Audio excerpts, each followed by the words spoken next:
Surviving the Hebrew Israelites Part 3. My name is Tabora Israel, and these are my stories. So we found my father in his living room, unresponsive, and I was numb. Maybe I was in shock because I didn't cry right away. I sat across from him on the fireplace, and I was just looking at him. And the lady that raised me, she started making phone calls.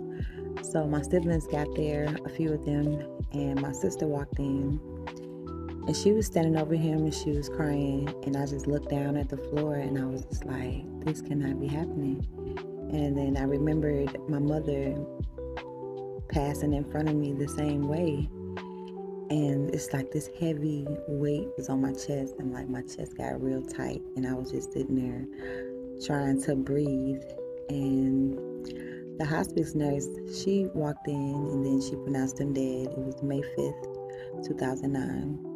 And the coroner came in and he asked us to step out. And I just didn't move. So I watched them turn him over. He was stiff, and they put him inside of the body bag. They zipped it up and pushed him out into the garage in the back of the white van. And my sister, when it was driving off, my sister ran behind the van and she was just like, Daddy, Daddy. And it was just a lot. And I don't think it had hit me yet that he was gone, because my father was strong. Like, whenever he got sick, he healed himself. He didn't believe in hospitals. He didn't believe in a doctor. So when he was sick, I just thought that he was going to bounce back. And remind you, when I was born, he was already 50 years old.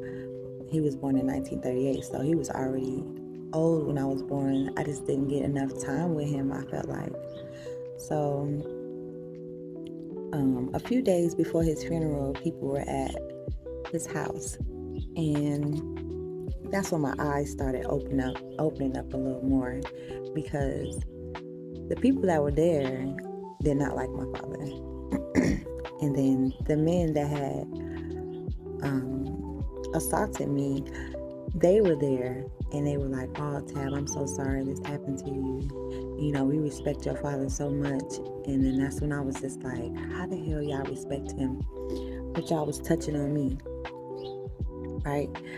So the day of the funeral, everybody was there at my father's funeral. Like, the entire cemetery grounds were covered with people.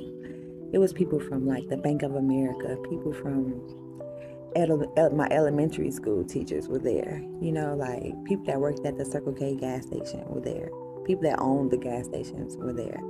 So he was respected by a lot of people. And I still hadn't talked to anybody. I was just quiet. My husband didn't come to the funeral.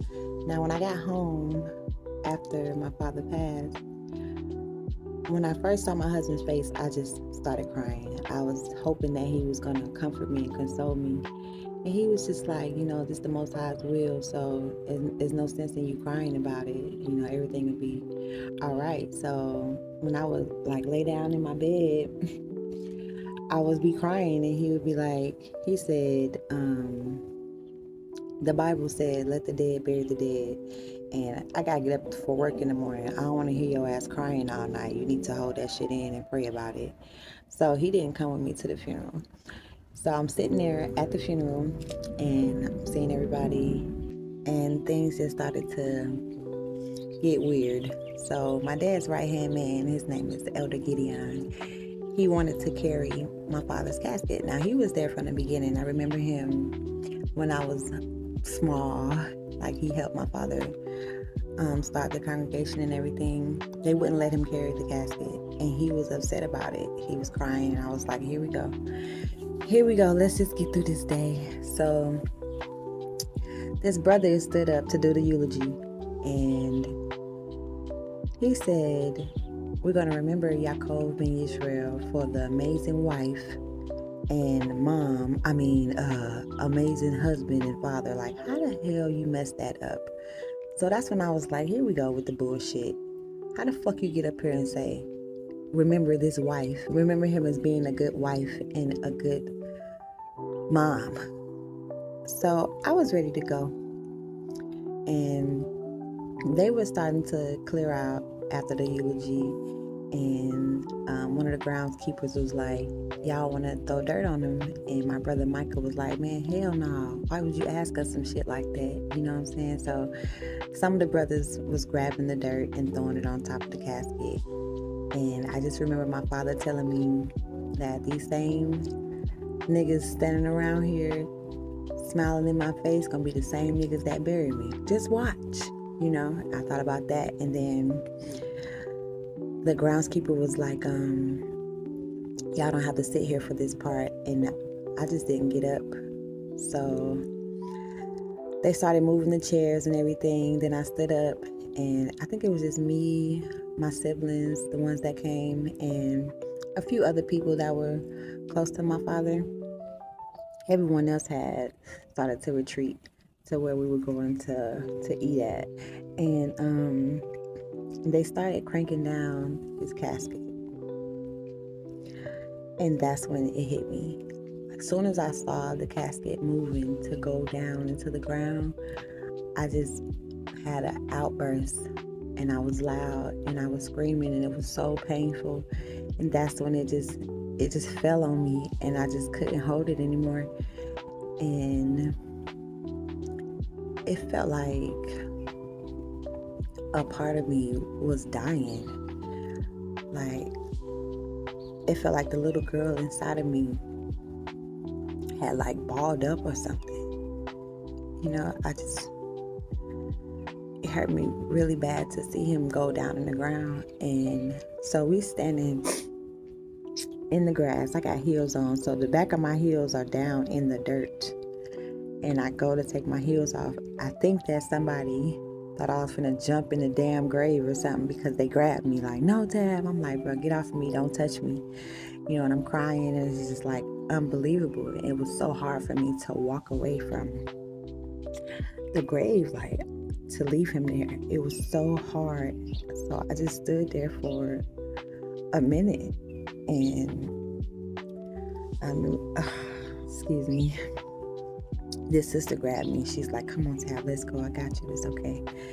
And I just couldn't believe he was gone. I couldn't believe that he was gone.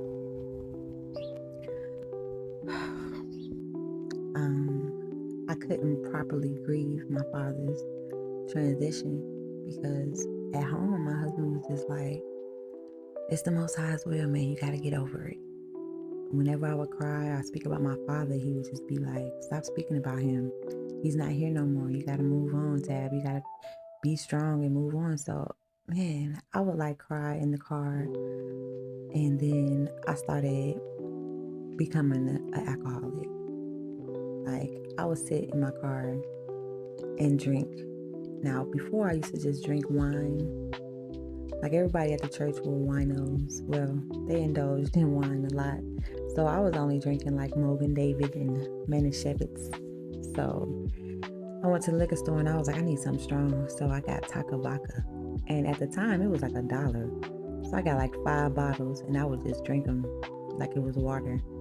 And I would just drink and cry and think about my mom, think about my situation, think about my dad. And I was just like, damn. Whenever I felt any type of emotion, happiness, sadness, anger, whatever, I would just drink so I wouldn't be able to feel anything. But it just made me an emotional wreck. So something ended up happening with my daughter. Me and my husband were arguing, and I walked out of the kitchen, and I just heard a glass break, and I hear my daughter screaming. And I run in the kitchen, and there's blood everywhere.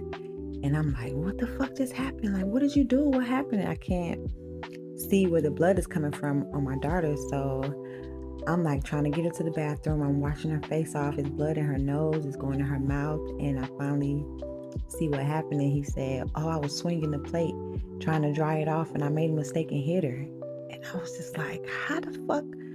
So At that moment, I knew that not only will you harm me, you will harm my children. So I was like, I gotta get out of here. So I planned my escape. Now, I went and filed for a divorce. I had moved out while he was at work. I was on the phone with him, and I was just like, I'm gonna move out while he at work. So I'm on the phone with him like, hey, how you doing? I hope your day is going good. This is what I'm making for dinner, just to keep him, distracted from what I was really doing and to make sure he wasn't about to pull up. So my neighbors knew about the violence. They saw how many times the police came. They see my face. I used to wear these big shades so nobody could see my eyes and everything. So my neighbors helped me move my stuff to the car so I could get the hell up out of there. And I filed for a divorce. So I still let him see our daughter, but only if his mother was present. So one day she was visiting with him and I called to check on her. And his mom answered the phone and she said, "You'll never see Genesis again." And she hung up. Now, I ended up calling some hitters. I'm like, listen, somebody said they're not going to let me get my daughter back. I need y'all to ride with me. So we pull up, locked and loaded. And I'm like, if y'all don't bring her outside, it's about to get ugly. So the police come and they said that we're going to be contacting child services. You can't see her right now. And I'm like, wait, what happened to her? Is she okay? Like, this is my daughter. Let me see her. And child services gets there and they asked me about a bruise on her back. And I was like, she doesn't have any bruises on her. Nothing has ever happened to her. I don't whip her. She's a good baby. Like, nothing is wrong with her. So when this child services lady showed me the picture, I'm like, that's her birthmark. Now, me and my siblings and my children, we all have a green birthmark on our back. So I really wasn't concerned. I was like, no, that's our birthmark. So the CPS officer was like, we're going to just ask you a few questions. And they questioned me. I'm like, okay, well, can you bring me my daughter? I'm ready to go, And she said that you're going to have to say goodbye to your daughter today until we finish our investigation. And my heart just sunk. I was just like, no, y'all cannot take my daughter from me. It hurt me so bad. So, I said, we're in the middle of a divorce right now. And they told me that you have to file a separation order to see who's going to have the child. He has every right to keep her. And I was just like, that's how the fuck this shit works. I had no idea. So they brought her outside and I was hugging her. And the CPS worker was just like, okay, let it go. Let's just make this quick. And Genesis is grabbing me and I'm holding on to her. And they literally pulled her out of my hands and was pulling her away from me. And I'm just screaming, like crying, and she's crying. And the police was just like, you just have to go to the court. You have to do what you have to do so you can get her back. And I had to leave my baby there. And my husband was standing there laughing. He was like, yeah, you thought you got me, didn't you? Ha ha ha. Like laughing. I just couldn't believe it. I'm like, don't take my daughter from me. Like, please don't do this to me. And he walked away. So she was away from me for 30 days. And it was just hard. I went down to the CPS office every day for 30 days until I got my daughter back. So I ended up getting her back and I went to court and filed for full custody. I filed everything I needed to make sure that this would never happen to me again. It was a horrible time. So it was the Sabbath day was coming up and I was like, I'm going to go to church. So I went to my dad's church and they told me that I couldn't come in. Now, let me remind you, in the previous video, Yuckmouth, the guy that had been molesting me for years, confessed to the church that he had been doing, confessed to my father that he'd been doing this stuff to me. And my dad went before the congregation and said, my daughter's a whore, she's an adulterer, and he put me out of the church. So after he passed, I tried to go back to the church and they told me, we can't let you in because your daddy said, you're not allowed in here. And I was just like, y'all for real? And my father had transitioned. I just couldn't believe that they didn't let me in the church. So after that, the congregation split up into 3 different camps. Everybody wanted to be the chief, and they just didn't agree. So the church split up. So I followed the people who were there the longest. I went with them, and it was people who I felt were good people. So one day, I was at the congregation, and they had it was cool at the congregation. It wasn't crazy. Everybody was cool with each other. It was love. It was support. And then shit just started getting out of pocket. So we're sitting there on the Sabbath, and they started having this confession testimonial, confess your sins in front of the church type of deal. And this man stood up and he said, now he was a deacon at the previous church, and he wasn't best friends with my father, but my father's wife and his wife were really close. So him and my father, they respected each other. They were close, but not bestie close. So he stood up and he said, I have an issue with my desire for children.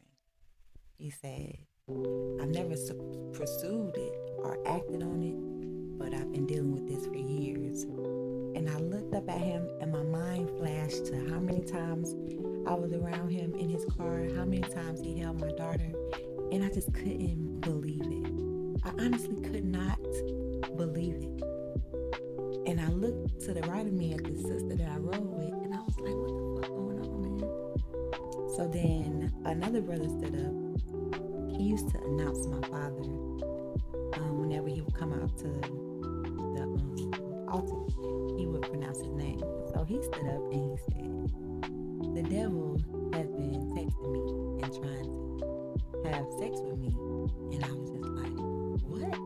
And he said, the devil is Yaakov's wife. I stood up, grabbed my daughters. I was like, I'm out of here. Y'all tripping. So I left that congregation. So for about 5 years, I didn't have any contact with the Hebrew Israelites. And I'm going to share in other videos my experience, what I went through within those 5 years. But so after those 5 years, I was just like, let me get back to the Hebrew Israelite movement. Well, let me just, come back to the Most High. That's what I was telling myself. So I called one of the elders from my dad's church, and their congregation had grown big, and I was just like, okay, maybe it's better now. Maybe I could come back. And I'm talking to the elder on the phone, and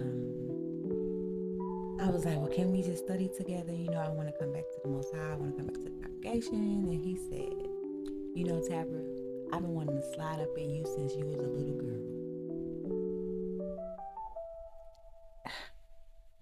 Now, I was in my early 20s when this happened. And I couldn't believe it. I honestly couldn't. Even though I had experienced all of those things, I still couldn't believe that shit. And so after that, I was done. I was done trying to join that congregation. I was just like, this shit is not for me at all. I'm like, how are these the righteous men of God who's supposed to guide us and get us into the kingdom? Because they were teaching that you cannot make it to the kingdom unless you had a husband that was a Hebrew Israelite, or unless you were fellowshipping with this particular congregation or some shit like that. So I believed it for a long time. And then I ended up getting on social media because I wasn't on Facebook. It wasn't a thing for me. I would hear people say stuff about it, but I just wasn't interested in it. And then one day one of the sisters was like, why don't you get on social media? And then maybe you can meet some different Hebrews. I didn't know that the Hebrew Israelite movement was so big. I didn't know it was people in different states doing it. I was only aware of my father's church and the other churches that branched off from my father's church. So I was unaware, you know what I'm saying? So when I got on social media, I was like, oh my God, look at all these Hebrews. You know, I felt like, okay, this is my tribe, this is my place. Let me make some posts and fellowship with some people. And it was cool for a second. And then I came across this brother in this camp. It was called GMS. And they would like stand on the corner and yell at people. Like for real. They was just like, now in the beginning, I wasn't aware that they were on the corners yelling at people. In the beginning, I just came across this brother. His name was Ahara One, and he started talking to me about the Bible. And you know, he was a cool brother. And then he started saying, you know, I'm interested in you. But what got me, because I was just talking to him just in a friendship type of thing, like a comrade type of deal. And he mentioned my father, and that's when I was like drawn to him instantly. He was just like, you know, I know who your father was. I seen his videos on YouTube, man. I respect him. Oh my God, your father was great. And that's when I was just like, oh, you thought my father was great? You hear me? So we started talking, and he started courting me. And he stayed in Florida. I stayed in Atlanta still. And he would like send me money to pay my bills, and we would talk. And that's when he was telling me that, well, you know, no brother's gonna want to marry you because you have 2 children and you divorced your husband. So the only thing that you can do, sister, is marry a brother that already has a wife. You can join their union, or you're gonna have to just be single.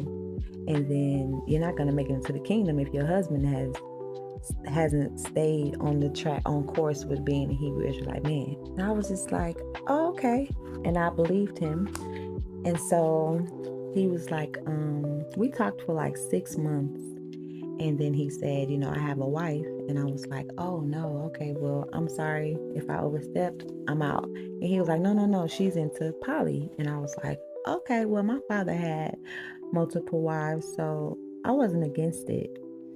And then I also thought in my mind that if I got into poly, that I wouldn't have to be sexually active with the guy because he has another wife. And I didn't have a healthy, good relationship with sex. So I was just like, okay, well, I could do this. And so he came and got me. I moved to Florida. And I remember walking into the house, and I never saw his wife because she didn't have a social media. He was just like, nah, she's not into it. I'm like, cool, okay. So I never saw who she was. I've talked to her, and she sounded really sweet. She was just like, I can't wait for you to join our family. We're going to build a community, whatever we're going to build together. We're going to support each other. We're going to help you support those babies, all of that, right? So I thought we were cool. She was a sweet person. So I moved down there, and we're walking into the house, and he was like, let me go get my wife. Y'all, she comes out the room, and she is white. Not completely white. I think she might have been like Korean American, or American Korean. And I was just like taken back. And I just didn't say anything. I was just like, oh, hi, shalom. She's like, oh, shalom. I was just like, what the fuck? Honestly, because these brothers stand on the corner and they say, the white man is the devil. You know what I'm saying? The white man is the devil that the Bible speaks of. Esau is the devil. So when I saw her come out, I was so taken aback. But I couldn't even respond, really. I was just like, oh, hi, sister. I gave her a hug. And I'm thinking in my mind, like, what the fuck?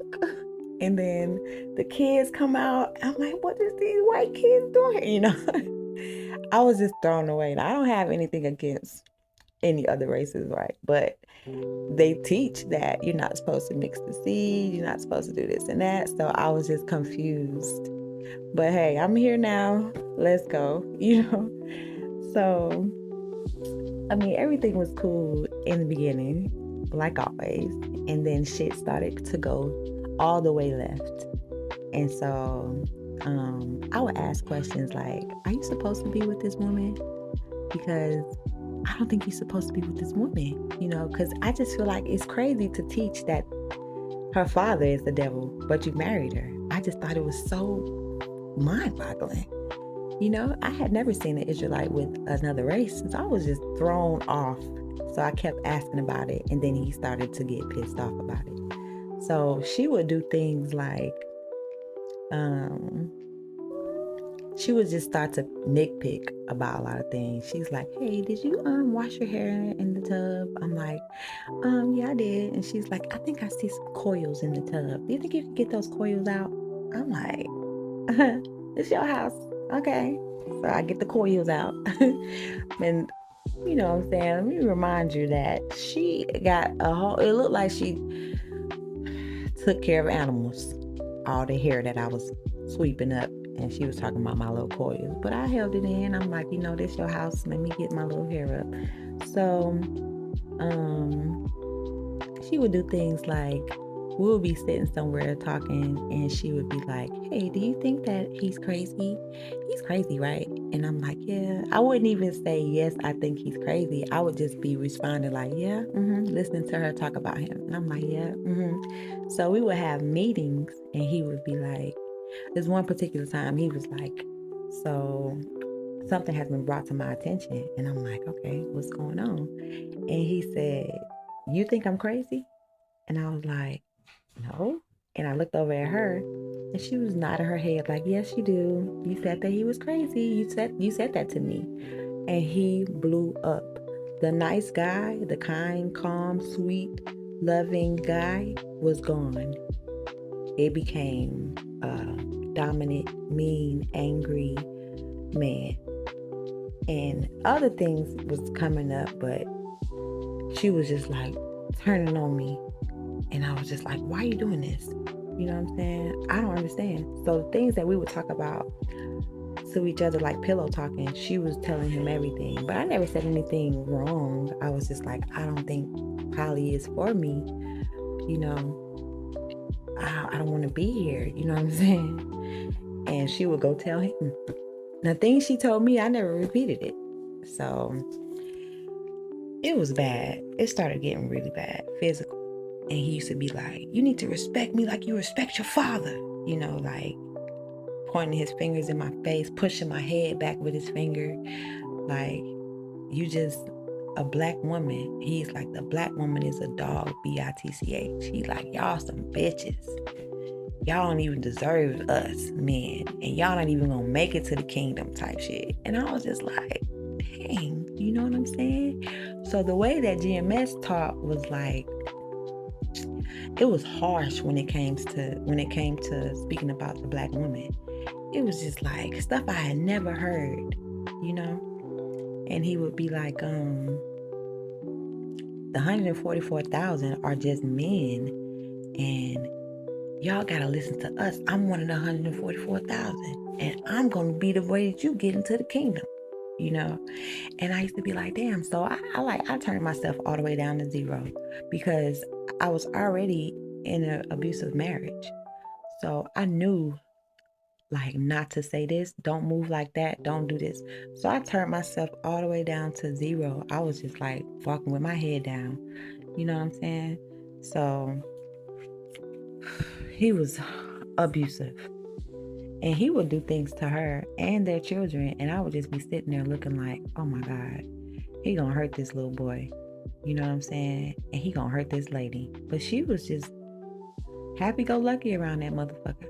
She didn't even bat an eye. She's just like, yeah, we just have to submit to him and we'll be fine. Everything will be okay. I'm like, man, this shit is not supposed to be like this. The abuse and everything had gotten so bad, I started back drinking. Now I'm drinking, and when I would start drinking, it seemed like they would start messing with me, like she would. And I would get upset. And my response turned from, oh, I'm sorry, I'm going to do better, to I don't give a fuck. So it was her house. He didn't work. He said that his work was to go out and find the lost sheep and be fishers of men. So she worked, and it was her house. She paid the bills. And she would put me out, me and my children. So a lot of nights I slept at the leasing office where the pool was, on the little lawn chairs, on the pool chairs. I would sleep out there until she calmed down, and then she's like, oh, you can come back, now, I just need to blow off some steam. It happened so much though that it was just like ridiculous.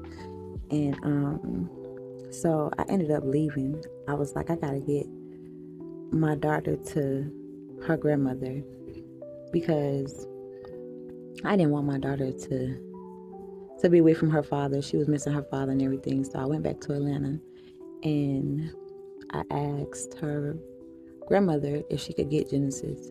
So she got Genesis for a while. I went back to Florida. It didn't happen that easy, because I was just like, when I got away from him, I was able to think on my own. And I was just like, I'm not going back there. There's no way, this is how you're supposed to be treated. But I still was in the mindset of, dang, I can't be with, I don't want to just go to another guy. So he was telling me stuff like, America is about to be destroyed. The destruction of America is coming, and you need to be here so that I can protect you, so I can be your covering. Your father is no longer your covering, so you got to come back. And he put this fear in me, and I was fearful, like, oh my God, if I'm not in the right place when the Messiah returns, I'm going to be left here and I'm going to die and burn in the lake of fire. So I went back. But this time I was like, I don't want to live with you guys. I want to get my own place. So I got a job at AT&T, and I got another job at Panera. So I was working 2 jobs, and I got an apartment. And then it got worse, like the abuse. I think that she was giving him hell for not being there with them. She had just had another baby, and I was, helping, because she was working too. So when she was at work, I was with her children, and they were small children. Like, she had children back to back. So when I was at work, she would be with my children. So then when I moved out, it was just kind of like, you're not supporting our union, you're not supporting the family. So he was just back and forth, and he was being pulled, and he was angry. And then I started drinking more and more, but I was still functional. Like, I was a functional alcoholic. I still got up every morning, still went to work, still took care of everything. And then, like, I would be asleep, and I would wake up. I stayed on like the 2nd floor, and I would wake up and he'd be standing over me. Like, I saw you earlier today at work talking to this guy. What was y'all talking about? And I'm like, probably work. I don't know. And then he became like possessive. He got a job at the same place I worked at, and it just was bad. So one day we were going to the park to meet with some brothers, and I met this young girl. She was 14. She took a liking to me, and then we were talking, and she just said, my dad is my husband. And I was like, what? This is for Maya, Genesis, Zion, King Omega, Ocean, and Anastasia. This cleaning service was provided by Healing Hands Cleaning. We offer free cleaning for women and single mothers suffering from depression, alcohol or drug recovery, and mothers of children with special needs. Thank you for watching. Subscribe for part 4.